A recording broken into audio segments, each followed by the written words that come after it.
Now learning physics will be great fun with a physics teacher, a solution to all problems in physics. The Physics Teacher. नमस्ते। आइए कुछ और applications करते हैं electrostatic field से related. और जो न्यूमेरिकल्स आज मैं अब आपको करा रहा हूँ ये जनरलाइज्ड केसेस हैं, और इनको करने के बाद आप एग्जाम्पल 1.8 NCERT और क्वेश्चन 1.14 अनसोल्व्ड एक्सरसाइज का 1.33 और 1.34, तो ये चारों क्वेश्चंस आप कर पाएंगे। ठीक है, उनको मैं जनरलाइज फॉर्म में यहाँ पे करा देता हूँ। ठीक है, तो ये केस 1 है।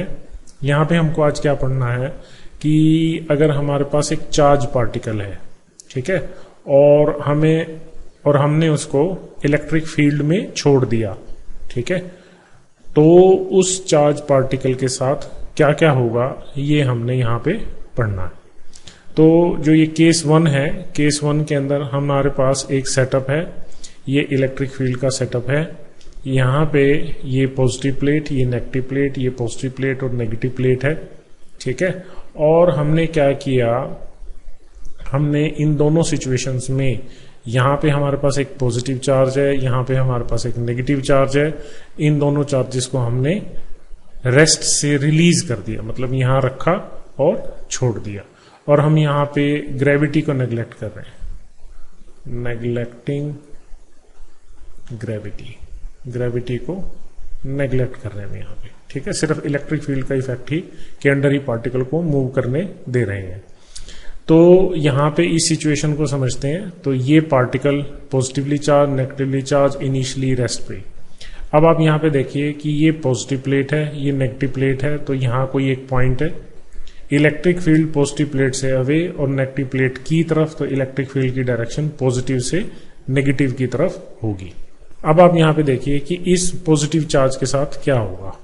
तो जब आप इसको इलेक्ट्रिक फील्ड में छोड़ेंगे तो ये पॉजिटिव प्लेट इसको रिपेल करेगा, ठीक है, और ये नेगेटिव प्लेट इसको अट्रैक्ट करेगा। तो इसके ऊपर force along the direction of field लगेगी। ठीक, कितनी फोर्स लगेगी इसके ऊपर? Q into E, that is the magnitude of the force. Same thing stands for this negatively charged particle. Negatively charged particle के साथ क्या होगा, ये negatively charged प्लेट है, ठीक है, तो ये फील्ड जो है, फील्ड इसकी तरफ, और ये नेगेटिवली चार्ज प्लेट इस नेगेटिवली चार्ज पार्टिकल को रिपेल करेगी, और ये पॉजिटिवली चार्ज इस नेगेटिव चार्ज को अट्रैक्ट करेगी। तो इसके ऊपर भी फोर्स क्या लग रही है? Q into E। तो फोर्स का मैग्नीट्यूड दोनों सिचुएशंस में सेम है। ठीक है, अब ये जो फोर्स है, ये फोर्स हमारे पास क्या होता है? Mass into acceleration. तो यहां से साफ दिख रहा है that the acceleration is equal to QE/m। Clear? तो ये हमारे पास एक्सेलरेशन आ गया। अब हम यहाँ पे एक सिचुएशन को ऐड कर देते हैं। सपोज ये प्रोटॉन है और ये इलेक्ट्रॉन है, ठीक है। तो अगर ये प्रोटॉन है तो हमें पता है कि जो मास ऑफ प्रोटॉन है that is more than the mass of electron, even very much greater than the mass of electron. ठीक, तो अगर हम यहाँ पे ध्यान से देखें तो चार्ज दोनों पार्टिकल्स का सेम है, तो फोर्स सेम है, but acceleration is inversely proportional to mass. तो इसका मतलब क्या है? जिस पार्टिकल का मास ज्यादा होगा उसका एक्सेलरेशन कम होगा। So acceleration of proton is less than the acceleration of electron, मतलब इलेक्ट्रॉन एक्सेलरेट ज्यादा करेगा इस इलेक्ट्रिक फील्ड सिचुएशन में। क्लियर?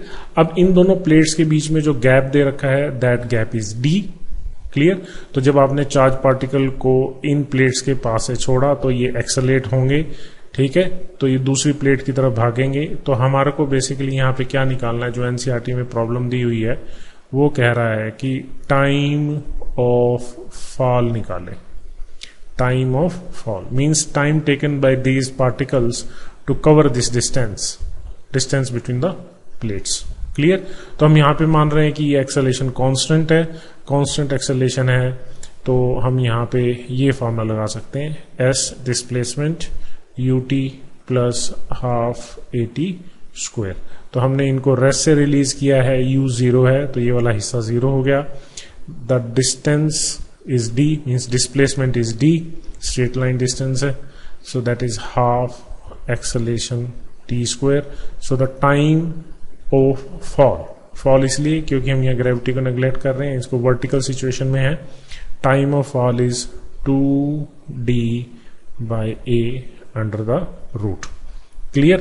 तो 2d ये तो कांस्टेंट है, तो यहां से दिख रहा है that this time of fall is inversely proportional to the acceleration. मतलब क्या, जिसका एक्सेलेरेशन ज्यादा होगा उसको इस डिस्प्लेसमेंट को करने में कम टाइम लगेगा. ठीक है. तो एक्सेलेरेशन किसका है, एक्सेलेरेशन इलेक्ट्रॉन का ज्यादा है. सो time of fall of electron is less than the time of fall of the proton. मतलब यही सेम डिस्टेंस ट्रेवल करने के लिए प्रोटॉन ज्यादा टाइम लगाएगा बजाय इलेक्ट्रॉन के. तो यहीं से हमारे पास एक इंटरेस्टिंग प्रॉपर्टी आ रही है जिसको उसने एग्जाम्पल में, ये एग्जाम्पल गिवन है 1.8 एनसीईआरटी में, वहां पे कंपेयर करने के लिए क्या कह रहा है कि ये जो टाइम ऑफ फॉल सिचुएशन है ये हमने इलेक्ट्रिक फील्ड में निकाली है. अगर यहां पे इलेक्ट्रिक फील्ड ना होता और हम इन्हीं प्रोटॉन और इलेक्ट्रॉन को ग्रेविटेशनल फील्ड में गिराते तो टाइम की सिचुएशन क्या होती. तो हमें पता है कि जो time of fall under the gravitational effect है that is 2d by g. ठीक है. तो यहां जो टाइम ऑफ फॉल है ग्रेविटेशनल फील्ड के अंदर वो तो मास पे डिपेंड करता ही नहीं है, बट यहां पे वो कंट्रास्ट दे रहा है कि जो time of fall electric field में है वो मास डिपेंडेंट है, क्योंकि एक्सेलेरेशन मास डिपेंडेंट है. एक्सेलेरेशन मास डिपेंडेंट है. यहां पे जो g है that is independent of mass, so the time is independent of mass. इसका मतलब प्रोटॉन और इलेक्ट्रॉन का time of fall of proton and time of fall of electron in gravitational field, तो रेशियो वहां पे 1 आती. ठीक है, 1:1. बट यहां पे टाइम ऑफ फॉल डिफरेंट है. Time of fall of electron is less than the time of fall of the proton. Electron जल्दी आ जाएगा और प्रोटॉन देर से आएगा. ठीक है. तो हमारी जो शुरू में जब आपने ग्रेविटेशन पढ़ा होगा, जो इंट्यूशन होती है छोटी क्लासेस में स्टूडेंट्स की, वो ये कहते हैं कि जिसका मास ज्यादा है वो जल्दी गिरता है, जल्दी डिस्टेंस कवर करेगा. ठीक है. तो इसलिए वो यहां पे भी गड़बड़ करते हैं. वो ये कहते हैं कि जिसका मास ज्यादा वो जल्दी नीचे आएगा, जबकि time of fall gravitation field में मास डिपेंडेंट नहीं होता है. बट यहां पे देखें, यहां इंटरेस्टिंग प्रॉपर्टी अराइज हो रही है जो हमारी बेसिक इंट्यूशन है उसके अगेंस्ट जा रही है. तो यहां पे जो time of fall of electron है वो कम है, तो जिसका मास ज्यादा है वो ज्यादा टाइम लगा रहा है. ठीक है. तो ये चीज आप अच्छी तरह से समझिए और कंट्रास्ट यहां पे आपको दिखा दिया है. ठीक है. और क्या क्या चीजें सीख रहे हैं हम यहां से कि जो पॉजिटिवली चार्ज पार्टिकल है वो इलेक्ट्रिक फील्ड की डायरेक्शन में मूव कर रहा है, negatively charge particle electric field की डायरेक्शन से अपोजिट मूवमेंट है. ठीक है. तो ये एक केस है. दूसरा केस देखते हैं. यहां पे हमने पार्टिकल को इलेक्ट्रिक फील्ड की डायरेक्शन या उससे अपोजिट पैरेलल और एंटी पैरेलल मूवमेंट देखी पार्टिकल की हमने. ठीक है. अब हम देखते हैं कि अगर हमने पार्टिकल को इस तरह से इलेक्ट्रिक फील्ड के बीच में भेजा, कैसे? इलेक्ट्रिक फील्ड इधर से इधर लगा है और आप पार्टिकल को इलेक्ट्रिक फील्ड की डायरेक्शन के परपेंडिकुलर फायर कर रहे हैं. ठीक है.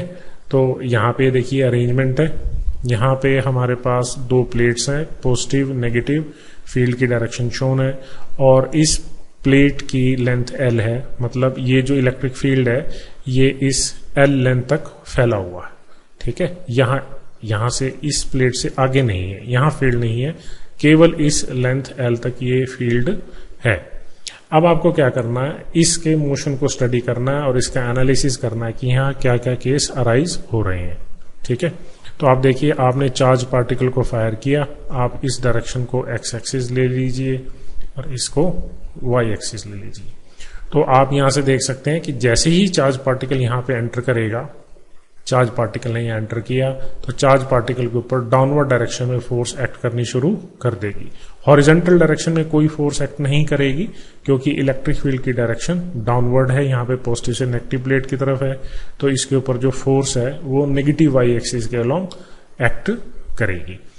तो इसके ऊपर जैसे ही ये फील्ड में जाएगा, इसके ऊपर जो फोर्स लगेगी, the force is along Y axis that is equal to mass of the particle and acceleration is along y-axis.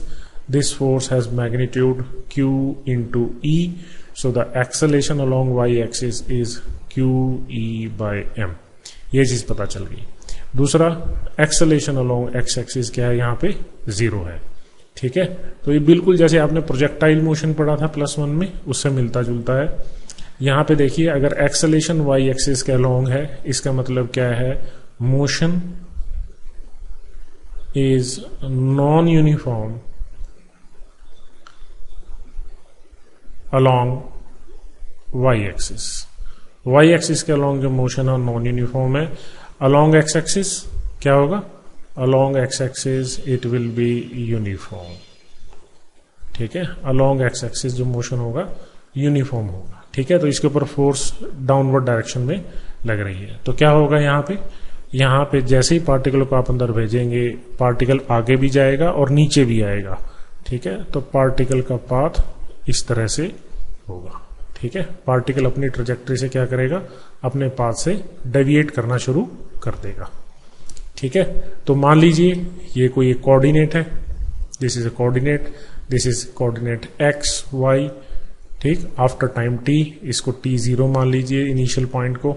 ठीक है, और इसको ओरिजिन मान लीजिए, तो ये आपके पास x और y आ गए. ठीक है, तो सबसे पहले हम इस x और y को कैलकुलेट करते हैं कि t टाइम के बाद पार्टिकल के साथ क्या होगा, पार्टिकल की लोकेशन क्या होगी. अब x एक्सिस के अलोंग मोशन यूनिफॉर्म है, y एक्सिस के अलोंग मोशन नॉन यूनिफॉर्म है. तो अगर हमें x कोऑर्डिनेट निकालना है तो हमें क्या करना पड़ेगा, यूनिफॉर्म मोशन की इक्वेशन लगानी पड़ेगी. तो हमारे पास equation of motion for uniform motion क्या है, displacement is equal to velocity into time. So displacement is final position minus initial position. इस पॉइंट को ओरिजिन मान लें. So that is equal to v, that is along x axis, that is v, and after time t, तो ये आ गया. तो आपके पास आ गया x is equal to vt. एक इक्वेशन तैयार हो गई आपके पास. अब अगर हमें y कोऑर्डिनेट निकालना है तो हम क्या करेंगे, नॉन यूनिफॉर्म मोशन इक्वेशन लगाएंगे. So that is equal to displacement is equal to u y t, initial velocity along y axis, plus half a y t square. So displacement final position y, initial position is 0, initial velocity along y axis is 0 because particle is projected along x axis. So we have 1 by 2 acceleration along y axis, that is q e by m t square. ठीक है, तो यहां से आपके पास y आ गया q e by 2m into t square. ये y equation आ गया आपके पास. तो टाइम डिपेंडेंसी आपको यहां पे दिखाई दे रही है. ठीक है, यहाँ पे क्या आ रहा है, स्क्वायर, यहाँ पे लीनियर है. ठीक है, तो आपके पास इक्वेशन 1 और 2 आ गई. अब यहां से हम t की वैल्यू फर्स्ट इक्वेशन से निकाल के इसमें अगर डाल दें तो आपके पास सिचुएशन आएगी y is equal to Q E 2m x square v square. ठीक है, तो other things remaining constant, q charge given है, फील्ड फिक्स्ड है, गिवन है, मास फिक्स्ड है, स्पीड जिसे आपने फेंका फिक्स है. तो यहां से क्लियर दिख रहा है that y is proportional to X square, y is proportional to X square. तो आपको साफ दिख रहा है इसका पावर 1, इसकी पावर 2. तो ये जो पाथ है that path is parabolic. So the trajectory is parabolic. ठीक है, तो ये चीज हमारे को यहां से पता चल गई. अब ये जो x है, x कहां से कहां तक है, ये प्लेट फील्ड का रीजन कहां तक है, L तक. तो अगर मैं यहां पे सब्स्टिट्यूशन दे दूं Q E by 2m v square, x की जगह आप पुट कर देंगे L. So that is your final deflection. ये यहां पे जब पार्टिकल बिल्कुल इसके किनारे पे आ जाएगा तब तक कितना डिफ्लेक्शन होगा, दिस. तो इसको मैंने नाम दे दिया y1. ये सामने स्क्रीन है तो यहां रेफरेंस ले लेते हैं. ये आपका क्या है, y1 है. ठीक है, ये वाला गैप यहां पे. ठीक, तो this is the y deflection, particle deflect कर गया यहां पे. ठीक है, एक चीज और जो आपका क्वेश्चन 1.14 है उसके रेफरेंस में यहां पे आप देखिए ये, so L square, L fix, V fix, E fix, तो यहां से एक और चीज आ रही है, y is directly proportional to charge to the mass ratio, y is directly proportional to charge to the mass ratio. मान लीजिए हमने यहां से अलग अलग पार्टिकल्स हैं, इस गिवन इलेक्ट्रिक फील्ड में उनको फायर किया, इस रेंज तक फील्ड है, और सपोज सभी को बराबर स्पीड से फायर किया, तो जिस पार्टिकल का charge to the mass ratio जितना ज्यादा होगा उसकी वाई डिफ्लेक्शन उतनी ही ज्यादा हो जाएगी। ठीक है, तो इस तरह से हम पार्टिकल्स के अंदर अलग अलग चीजें पता लगा सकते हैं। ठीक है, पता लगा सकते हैं कि किसका charge to the mass ratio कैसा है। ठीक है, तो ये इक्वेशंस हमारे लिए एक तरह से टूल का काम करेंगी। इस इक्वेशन को और तरीके से भी मॉडिफाई किया जा सकता है, y is equal to Q E divided by 4, यहाँ 2 की जगह मैंने 4 लिख दिया, 2 से डिवाइड कर दिया, M V square L square. तो हम यहां से लिख सकते हैं that y is inversely proportional to kinetic energy. ठीक है, जितनी ज्यादा काइनेटिक एनर्जी होगी उतनी y डिफ्लेक्शन क्या होगी, कम होगी। ठीक, ये एनालिसिस भी हम यहां से कर सकते हैं। ठीक है, तो ये बेसिक आइडिया है कि y डिफ्लेक्शन क्या होगी, और y की डिपेंडेंसी हमने यहां से निकाल ली है। ठीक, अब यहां पे इसका बिहेवियर फर्दर देखते हैं। यहां तक तो पार्टिकल पे फोर्स लगेगी जो ये प्लेट रीजन है, जैसे ही पार्टिकल यहां से लीव करेगा particle will travel in a straight line, इसके बाद पार्टिकल के पाथ में कर्वेचर नहीं आएगा। क्यों नहीं आएगा, इसके बाद तो इसके ऊपर कोई फोर्स नहीं लग रही है, एक्स के अलोंग तो पहले ही नहीं लग रही थी और वाई के अलोंग लगना बंद हो गई, तो ये यहां पे बाहर निकलेगा। ठीक है, तो यहां पे जब ये बाहर निकल रहा होगा तो इसका एक कंपोनेंट तो एक्स एक्सिस के अलोंग होगा वेलोसिटी का, जो कि v ही होगा। ठीक है, v क्यों होगा, क्योंकि x के अलोंग तो एक्सेलेरेशन है नहीं, फोर्स है नहीं, तो x के अलोंग तो यूनिफॉर्म मोशन है, तो ये v ही रहेगा। बट यहां पे y एक्सिस के अलोंग, जो कि शुरू में वेलोसिटी नहीं थी, यहां पे कुछ फाइनल वेलोसिटी y एक्सिस के अलोंग आ जाएगी। ठीक है, तो साथ में, तो इसका मतलब जो फाइनल वेलोसिटी होगी, जो फाइनल वेलोसिटी होगी यहां पे, that will be along this, जो फाइनल वेलोसिटी होगी वो इधर होगी। तो इसको अब हम देखते हैं, तो हम यहाँ पे Vx और Vy निकालने की कोशिश करेंगे। Vx तो क्लियर है, that will be V। Now what is Vy, तो मोशन कैसा था, एक्सेलरेटेड मोशन था Vy। ठीक, uy plus acceleration along y axis and this is t, so Vy velocity along y axis, initial velocity 0 है, plus acceleration along y-axis, acceleration along y-axis, that is qe by m, so it is qe by m into t। ठीक है, और t को हमने यहां पे, जब ये प्लेट से बाहर आ गया तो x की जगह क्या आ जाएगा, l, तो प्लेट्स के बाहर आने तक t ये लगेगा, सो हम y को लिख देंगे, that is qe by m into L by V। तो हमारे पास X भी आ गया और Y भी आ गया। ठीक है, ये हमारे पास सिचुएशन बन गई। तो अब थोड़ा आप ध्यान से देखें, यहां पे हम इसके अंदर फर्दर प्रोसीड कर रहे हैं। ये वाला एंगल, ये इस वेलोसिटी वेक्टर में, इस वेलोसिटी वेक्टर में, ये वेलोसिटी वेक्टर है, ये X था, ये वेलोसिटी वेक्टर है। वेलोसिटी वेक्टर और Vx के बीच में जो एंगल है, that angle is say this angle is theta.